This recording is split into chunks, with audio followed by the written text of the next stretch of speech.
मार्गशीर मास चली आउ प्रति ओडिया घरे माणबसा गुरुवार रे किछि ना किछि पिठा तो निश्चय बनुथुबो। से पिठा मानक मध्य गोटे होउची मिठा बिरी वड़ा जोड़ा कि अति सहजरे बने और खाइबा को मध्य समस्त को पसंद आसे। छोट पिला मानक खास करके बहुत पसंद आसे ए मिठा वड़ा। तो आज आम मिठा बिरी वड़ा बनेबा जोड़ा कि अति सहजरे बनिबो, कम समय रे बनिबो और खाइबा को समस्त को पसंद लागिबो। आउ ए जो गुरुवार स्पेशल रे भगवान को मध्य भोगरे लागिबो। तो ये मिठा बिरी वड़ा बनवाई मुझे नहीं जाइए गोटे ग्लास चोपा छड़ा बिरी ताको आम पानी देकी दुई थर भल भाव धोई नवा। से धला धला पाउडर बाहरे ना से गुड़ा भल नुहे, तेणु ताको आम बतुरेवा पूर्वर ही भल भाव बतुरे धोई नवा तापर बतुरेवा। तो एमती दुई थर भल भाव धोई नहीं आउे आम से पानी देकी मिनिमम 3 ରୁ 4 घंटा बतुरे नवा। समय नथिले 2-3 घंटा भी बतुरे पारे। तो यह 2-3 घंटा बतुरे नवा आ 2-3 घंटा पर देखो बिरी बहुत बढ़िया भाव बतुरी जाइए। बर्तमान या आम ग्राइंड करवा। ग्राइंड करने पानी रू बिरी को पूरा छाणी छाणी की नेबा। पानी बेसी देवानी, बहुत ही कम पानी रे आमे ग्राइंड करवा। तो ये बहुत ही कम अल्प टिके पानी देवा जमती ग्राइंडरटा बुलिबो। तो जेतिकी आमर ग्राइंड हेबो सेतिकी ही पानी देवा, बिल्कुल भी एक्स्ट्रा पानी देवानी। पूरा काठुआ करके आमे बेटरटी बाटिबा। तो गोटे थर सब जाक बिरी बाटी ही नथिला, तेणु मु 2 थर करके बाटी नहीं एका सहित एमती काठुआ करके बाटी हेबनी गोटे थर रे, तेणु आमे अधा अधा करके ताको ग्राइंड करवा।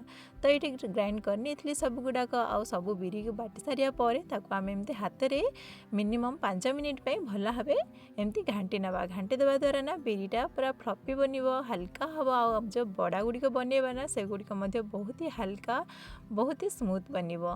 तो या देखु हाथ रे 5 मिनिट घाटी सारिया पर से मिसई देइथिली मु 3 चम्मच सुजी। आमे जो बिरीटा बाटी थिबा तार कंसिस्टेंसी को देखिकी आमे सुजी मिसेबा। जदि बेसी पतला हो जाइए तो 3-4 चम्मच सुजी निश्चय मिसई पारिबे। किंतु जदि आमे पूरा काठुआ करके बाटी जे तो बेसी सुजी मिसेबा आवश्यक नहीं, गोटे चम्मच भी मिसई पारिबे किंबा बिना सुजी मिसेकी भी खाली बिरी रे भी बनै पारिबे। तो ये मते टिके पतला लागुथिला, सेति मैं 3 चम्मच सरू सुजी मिसई देइथिली आउ आधा चम्मच लुण दे सारिया परे ताको आउ थरे आमे भल भाबे मिक्स करनबा जेमती सुजी भी बिरी सहित भल भाबे मिसी जीव। जते आमे घांटीबा ना से आमर जो बिरी बटाटा से फ्लफी बनिबो आ बरा भी बहुत बढ़िया हल्का बनिबो, बहुत सारा भी बनिबो। तो या भल भाव गोले सारिया पर 10 ରୁ 15 मिनिट पे मुझे रेस्ट छाड़ देती। आपण पाखे जब समय अच्छी अध घंटा ରୁ 45 मिनिट पर्यंत या रेस्ट छाड़ी पारे। तो ये देखो 10-15 मिनिट पर ताकू काढ़ी नहीं आउ टिके पानी एब्जर्व कर नहीं सुजी से हल्का भी बनी जाइए। ताकू आम बर्तमान छाणीबा, से तेल गरम करवा और गरम तेल रे ही या छाणीबा। ठंडा तेल रे पकेले ना बिरी बड़ा गुड़िक भल भाव फुलबनी, ऊपर को आसबनी आउ बहुत सारा तेल झिकी नब। से आम तेल को बहुत भल भाव गरम करवा और ता ऊपर बिरी बड़ा गुड़िक पकेबा। ये देखो बहुत सुंदर भाव में बिरी बड़ा गुड़िक फुली जाइए, ऊपर को पुणी बाहरी आसी। तो एमती फुली सारिया पर ताको आम घांटीबा, सांगे सांगे पितपातिया मारिबानी, ताको गोटे मिनिट हेबाको देबा और तापर या आम घांटीबा।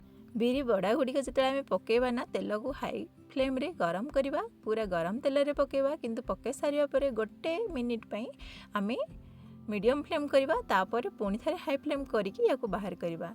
पूरा हाई फ्लेम रे जब छाणीबा ना ऊपर पूरा माने ब्राउन हो भितर सीझी नथिबो, से बेसी समय नुहे अध मिनिट ରୁ 1 मिनिट पई आमे मीडियम फ्लेम करवा और ताको टिके एपट सेपट हल्का घांटी नवा। तापर आउ थरे आमे हाई फ्लेम देकी या आमे छाणीबा। काढ़ीला बेले सब बेले हाई फ्लेम ही देबे, नचेत जदि लो फ्लेम रे या बाहर करिवे ना बहुत सारा तेल पी जीवो ए बड़ा गुड़िक। तो ये देखो सुंदर कलर हो जाइए, एमती हल्का गोल्डन कलर ही या काढ़ा, पूरा डार्क गोल्डन करवानी, एमती हल्का ही ये भल लगे मिठा बड़ाटा ना। से एमती जिते हल्का हल्का गोल्डन कलर आसीज आम बाहर करनवा। गोटे थर काढ़ी सारिया पर नेक्स्ट थर भी पकईकी काढ़ी नहीं आउ 2-3 थर सब गुड़ाक भल भाव आमर बनिकी रेडी हो जाता बड़ा। ये देखो केते सारा बड़ा गोटे थर बनी जाइए। बर्तमान या आम चीनी पाग करवा, ऊपर तार चीनी रे लेयर लगेवाई मुझे नहीं जाइए गोटे ग्लास चीनी आ गोटे ग्लास चीनी पे मुझे देइछि आधा ग्लास पानी। आधा ग्लास पानी और गोटे ग्लास चीनी दे सारिया पर से सब को मेल्ट करनबा। आउटी देखंतु ताकू गोटे 2-3 मिनिट पे फुटे सारिया पर तार जो सिराटा बनिबो देखंतु ड्रॉप गुड़िक पड़ुछि ना पितपातियारू, किंतु धीरे धीरे पड़ुछि आ पड़िला पर तार टिके रहुछि, माने एमती टिके सूता टाइप रो बनुछि। गोटे तार सिरा आमे बनेबा, जेतेबेले एमती बनि जिवो ना आमर सिराटी बनिगला बोली जानिबे। आ या ऊपर दे देबा आमे बड़ा गुड़िक। जेतेबेले पर्यंत ड्रॉप ड्रॉप ड्रॉप पड़ुथिबो जोर जोरे ना, सेतेबेले पर्यंत आमर चीनी सिरा बनि नथिबो। जेतेबेले धीरे धीरे पड़िबो आ पड़ला पर टिके रहीकि पड़ुथबो ना से समय आमे याको मिक्स करवा। तो ये समय देखंतु चीनी सिरा रे बड़ा गुड़िक पकई नहीं आपको भल भाव घाटी नवा। गैस फ्लेम को लो करवा, बिल्कुल भी बंद करवानी। जदि ठंडा हो ना से भल भाव गोले हेनी, से टाण हो। तो आम को लो फ्लेम रे रखिकी ही एमती लेउटे नेबा और बहुत सुंदर भाव में गोले हो। बहुत माने जो गरम थे ना बहुत बढ़िया भाव में ये गोले हो। ठंडा हो सारा पर से व्हाइट व्हाइट हो जमी चीनीर लेयर लगी खाइबा को बहुत पसंद करती छोट पिला माने। एसबू को गोले सारा पर गैस फ्लेम को ऑफ करवा और 10 ରୁ 15 मिनिट सेमती छाड़ीदे। तो 15 मिनिट पर आपण मैंने देखिपारे चीनी जाक सुखी सारा पर एमती व्हाइट व्हाइट पूरा लेयर लगी जाइथिबा हमर बिरी बड़ा उपरे। आ खाइबा को बहुत ही टेस्टी लगे, छोट पिला मानू बहुत पसंद आसे ए बिरी बड़ा। आपण मानू पसंद ना नहीं कमेंट करी निश्चय जणाइबे। आ वीडियोटी भल लागिथिले लाइक करिवे, शेयर करिवे। एमिति नुआ नुआ वीडियो देखिबा पे चैनल टी को सब्सक्राइब निश्चय करिवे। देखाइबो आ गोटे रेसिपी सहित नुआ वीडियो रे। रहुछि नमस्कार।